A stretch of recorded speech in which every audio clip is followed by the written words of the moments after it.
Yan guys, meron tayo ditong 2 GB. Ito tapos na to. Ito panibagong dating. Ayan, makina. Pare-parehas ang kulay ano. Ito guys, tingnan niya. Ayan, 142. May trouble code siyang 142. Ang problema niyan guys, return spring. ETB return spring. Ayan, nasa throttle yan guys. Pag 142 code, nandyan yan sa spring ng throttle, hindi bumabalik. Mamaya ipakita natin. Papatanggal ko muna kay Ali. Marami kasi yung ginagawa sa loob. Yung dalawang Nissan, binababa natin yung transmission ng isa, tapos yung isa bukas na yan. Yung isa pa nandun pa. Dito muna tayo sa manual transmission dahil ito yung medyo mahirap-hirap. Sayad kasi yan dyan guys ang pagtatanggal. Ayan. Ito muna unahin natin ibaba. Tayusin. Yan guys, ito na yung throttle body ng GP 1800cc. Ayan siya guys, stock open. May trouble code na 142. Yan guys, hindi mo yun mapandar pag naka-stack yan ng ganyan. Walang kuryente ang throttle yan. Ayan. Pero ito, napakalambot lang oh. Napakalambot lang niya. Ayan. Hindi siya bumabalik. Kaya ang nakalagay sa trouble code 142. Tapos ang ibig sabihin nun, return spring. Ayan. Yung return spring na yun guys, ito yun. Hindi bumabalik yung return spring niya. Yung kagaya nitong isang ito. Ayan, yung spring dyan sa loob, putol na yan. Ano? Ayan siya. Kailangan bumabalik yan guys. Ganyan. Okay.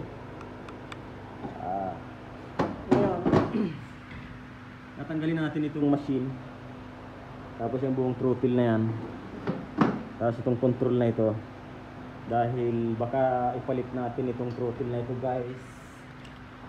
Kapag pareha siya ganitong kalahati, pwede siyang gamitin. Pero kapag buo, halimbawa buo ito, hindi yan pwede. Hanap tayo ng ibang piyesa niya. Spring.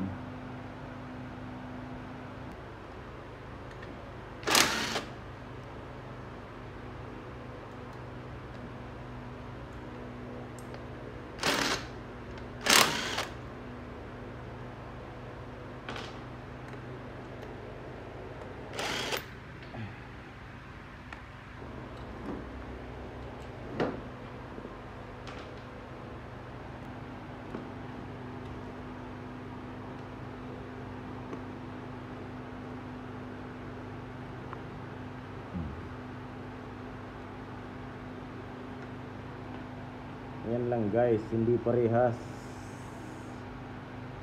Ayun. Dito tayo talo. Ayan.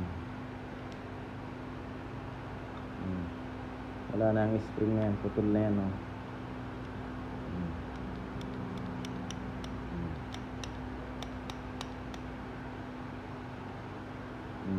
Yan yan. Return spring issue. Ayan. Putol yan sa loob. Hindi na siya nagsasarang ganyan ng pusa. Ayan. 100% yan guys. Yan ang pinaka problema niyan. Kaya hindi umaandar. At kung umandar man, wala siyang revolution. Ayan. Yun guys, halimbawa magpapalit kayo ng throttle tapos ganito, saka ito ay round. Ayan, round. Yung bilog na ganyan. Hindi nyo mapapatino ang jet ski guys, kahit anong gawin nyo. Kaya kailangan kung anong tinanggal mo dito sa ito, sa circuit na ito, ganon din ang ipapalit nyo. Ito iba oh, tingnan nyo. Kalahati lang yung magnet. Ibang model kasi ito. Pero kung papalitan mo yun ng buo tapos magka-match ang circuit na yan, pwede. Pero kung ito lang ang papalitan mo, halimbawa ganito, stock, di ba? Hindi rin yan titino guys, kahit anong gawin natin. Ayan. Ano guys, natanggalan natin yung kanyang butterfly na tinatawag. Butterfly daw yan eh. Natusok pa yung aking kamay ng screw, kaya medyo dumudugo-dugo. Ganyan talaga pag mekaniko, hindi natin yan maiwasan. Yan, tatanggalin nyo ito, itong cover na ito dito sa puwit. Ayan na, dito. Tapos may number 7 yan dyan guys. Ayan, para mahugot nyo ng ano ng ratchet ito. Ayan. Sira na ang ratchet guys.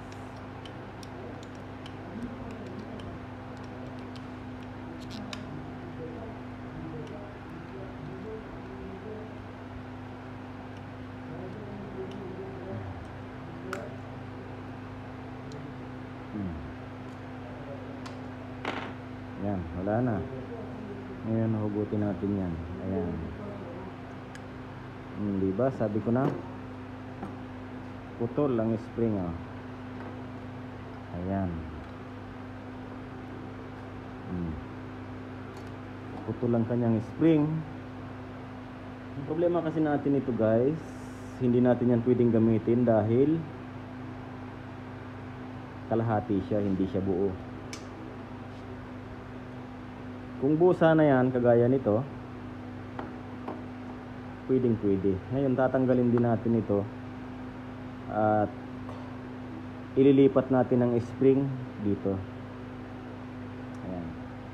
Or kung pwede rin, ito ay ililipat natin dyan. Medyo masama na rin ito guys. Ayan na, yung roller bearing nya. Ito na lang ililipat natin dyan. Tapos itong dinamo.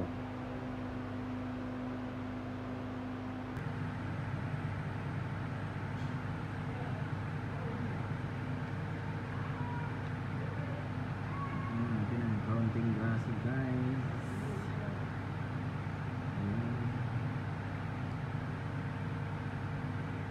Okay. Sunod spring guys. Ganyan. Sunod itong nasa na yun.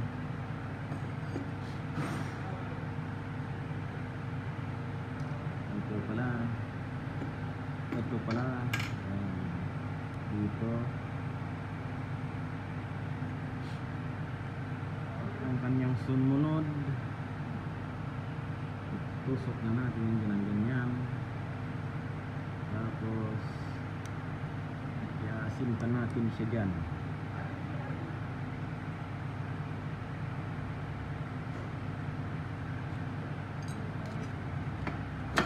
Ayan.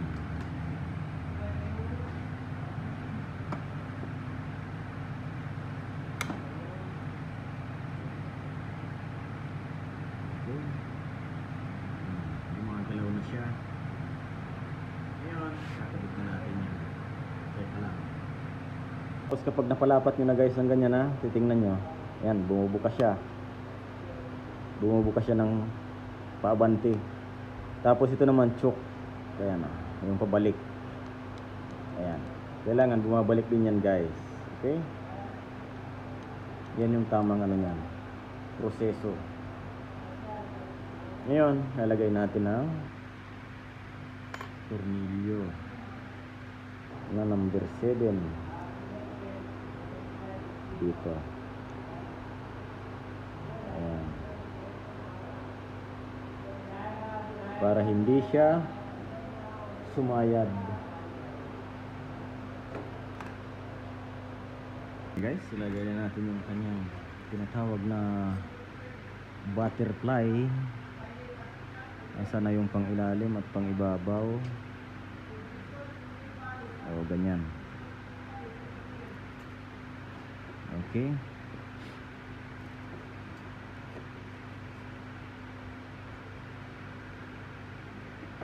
Ayan. Hindi pa lumapat. Ayun. Okay. Ayan, tutornilyohan natin yan, guys.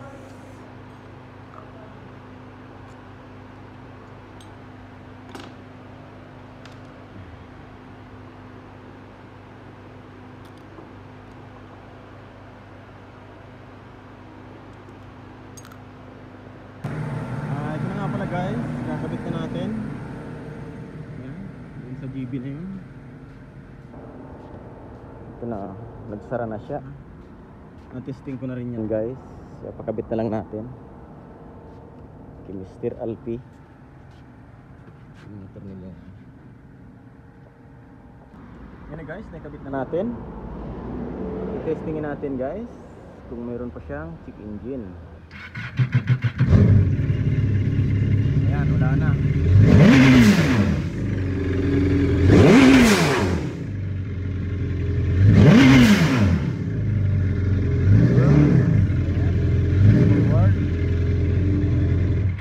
Guys, malinis na yung dashboard, gumagana na, nag-aandar na, tapos malakas na ang revolution. Ayan, bye bye.